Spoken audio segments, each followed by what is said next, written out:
Tonight, a partial government shutdown is affecting thousands of Department of Homeland Security employees who are facing delayed paychecks. In response, a local food bank is stepping in to help families bridge that financial gap. Layla Cox is live in Norfolk with the latest.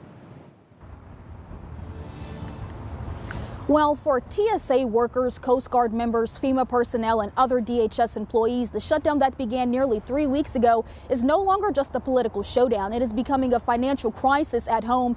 That is why the Food Bank of Southeastern Virginia and Eastern Shore is responding to the increased needs across the region. How many people can really go a significant amount of time without receiving a paycheck?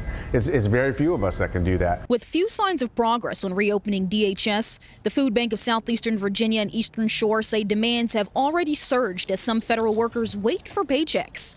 Volunteers today packed hundreds of emergency mailboxes for TSA officers, Coast Guard personnel, and other DHS employees. Chris Tan is the president and CEO of the Food Bank of Southeastern Virginia. He tells 13 News Now the food bank reworked their inventory for today's emergency preparation.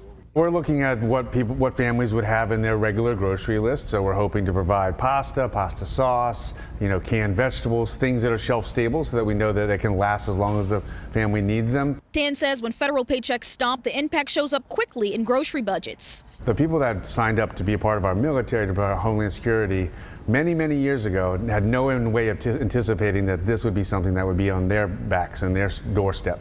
So one, we are prepared to help for as long as we possibly can. There's no doubt about that. Even if you get tired, I think they'll let you take a break. Betty Thomas was one of the many volunteers on the assembly line. She says she wasn't going to let her age stop her from contributing to a good cause and helping those workers that serve the nation every day, even without pay. We have been looking for something to do.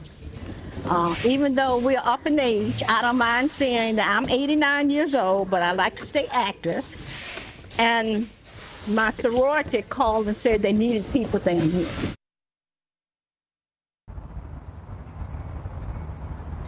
President Tan says his message to federal workers during these uncertain times is the same message he shares all year round. If there is a need in your life, even if it's just for a season, the food bank will be here to help assist you with those needs. Live in Norfolk, I'm Layla Cox, 13 News Now. All right, thanks so much, Layla.